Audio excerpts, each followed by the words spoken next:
Thank you everyone for coming to my presentation. Today I will talk about the sample preparation component that we are developing at Stanford University as a part of the quantum biosensor project that we are working on.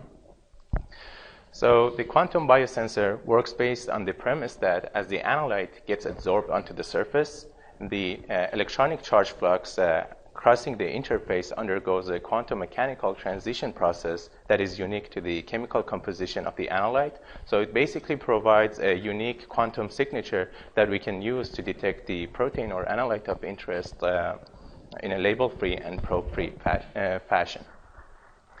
But just like any other spectroscopic analysis, before we get this analyte onto the surface of the sensor, we need to resolve a number of challenging issues. The first one is the high background signal due to presence of cells and highly abundant protein. In human blood, highly abundant proteins such as albumins, IgG, and IgA make up more than 95% of the mass of proteins.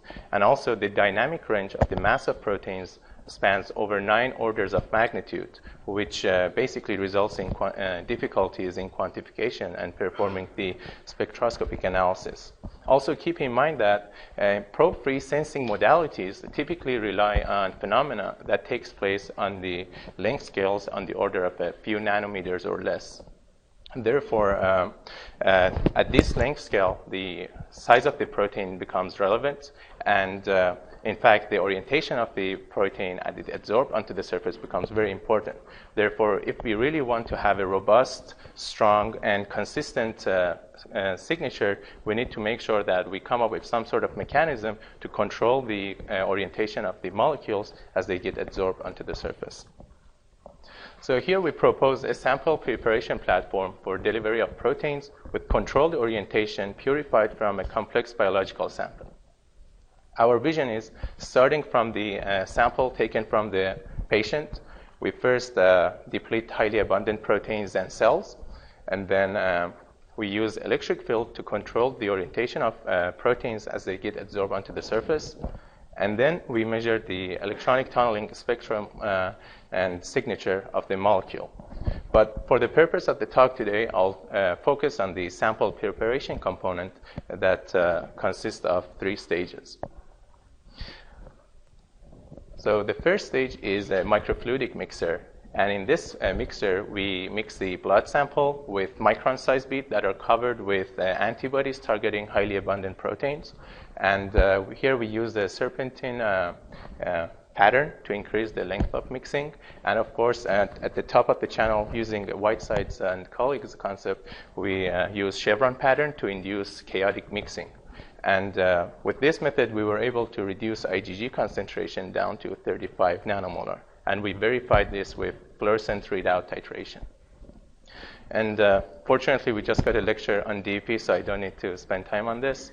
But the second stage of our sample preparation platform consists of filtering mechanism to filter out cells and the micron-sized bead that had captured the undesired highly abundant proteins. So as we just learned, DEP is strongly dependent on the size of the particles. And here the idea is cells and micron-sized beads that are on the that are micrometer size, they experience orders of magnitude higher forces, and they get pushed down into the filter trench. And while the smaller particles, such as proteins that are a few nanometers or a few tens of nanometer, they don't feel that force and they just pass through. And here we actually use our very own significantly enhanced DEP force, DEP device, which we call Ultra DEP, to push down the cells with a stronger force. And this allows us to perform this technique with higher throughput. To better illustrate my point here, if you remember here, we had the side view of the device, the cartoon, and here's the top view of our device. These are the interdigitated electrodes, and the microfluidic channel go from left to right, and here's our filter trench. And I apologize for these bubbles. These are the glue particles that we used to bond the channel to the microscope stage. And to be able to effectively evaluate the trapping of cells and micron-sized bead, we image the downstream of the channel And as you can see on the right, when DEP is off, beads didn't feel any force, so they pass through, and they fly over the filter trench without getting trapped. But once we apply DEP, and they get pushed down into the filter trench, and so in the downstream, we don't see any microparticles showing up. And with this method, we will show that with a high dielectrophoresis force, we can deplete 100% of microparticles at the at throughput of 60 microliter per hour. And I have a video demonstration of that. So here, DEP is initially off, and the microparticles are visible. And then I turn DEP on, and they get trapped. And again, we turn DEP off, and they fly through the filter trench. So now let's move on to the orientation component of our platform. Here we decided to use IgG molecule, which is pretty well studied and well characterized. And it has a very interesting structure that consists of two FAB regions that have isoelectric point higher than the isoelectric point of the FC segment. So at the isoelectric point of the whole antibody, the FAB region is positive and FC region is negative. So we have a dipole pointing from FC region to FAB region. And this motivates the topic that electric field may be useful to control the orientation of antibodies. So in order to investigate the effect of field on orientation of antibodies, first, to visualize it, we use the fluorescent Igg assay. So here we hypothesize that as we apply electric field, and while we are immobilizing IgG molecules, they get aligned with the field, and therefore their FC region becomes exposed. And subsequently, when we inject the secondary antibody, the anti-IgG, which is fluorescently labeled, we get higher binding and higher, stronger fluorescent assay. So here we actually diluted our IgG sample to 20 microgram per milliliter, so that when there's no electric field, we don't get any signal. And we can barely tell the difference between the channel and the neighboring region. But look what happens when we apply 8 volts at the neighboring channel. We apply 8 volts across 1 centimeter. We got a significantly higher fluorescence response, which on average was about 40 times higher. We also didn't limit ourselves to 8 volts per centimeter, and we performed the experiment for other voltages.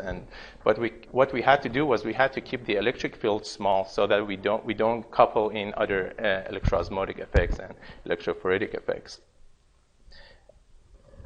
But in order to actually visualize the orientation of antibodies, we have to resort to atomic force microscopy. So first off, we wanted to see if we can actually see the antibodies with AFM. So in a very simple experiment, we compared the surface of the microchannel that is immobilized with IgG molecules with the surface of a bare glass surface. And as you can see here, we clearly can see antibodies, and actually we get very crowded distribution of antibodies, as you can see on the left.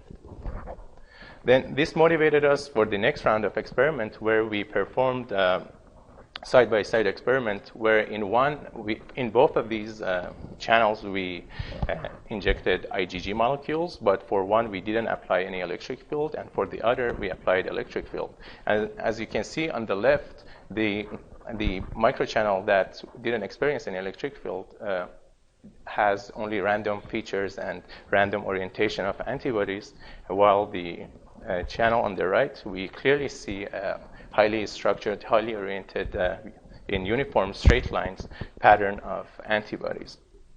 As you can see here, the antibody distribution is pretty packed. So we wanted to dilute the sample and to verify further our experiment. Again, so we diluted the IgG by 10x. And as you see, again, we see a scattered random distribution of antibodies when there was no electric field. And it's highly comparable to, I can zoom in further, it's highly comparable to the case where we actually have electric field and have highly oriented structures. Again, we got greedy here, and wanted to dilute the sample solution further to see if we can actually resolve individual antibodies. So first we got this image. We thought that we diluted too much and we only left with contamination on the surface. But as we look closer, and closer, we actually start seeing highly oriented structures again and repeatable of IgG molecule, which actually takes the form of the Y-shaped or lambda shape that I originally demonstrated. So to make sure that our eyes are not tricking us, we compare these results with the previous AFM results that were shown back in 2000, and the Y-shape is still there. So in conclusion, I presented the proof of concept for three different components of a sample preparation platform. We used the microfluidic mixer to reduce the protein concentration, and we used an ultra DUP force to trap 100% of cells and microparticles. And the electric field showed that can be used to improve the response of an immune assay, and the AFM images indicate that antibodies actually become highly oriented.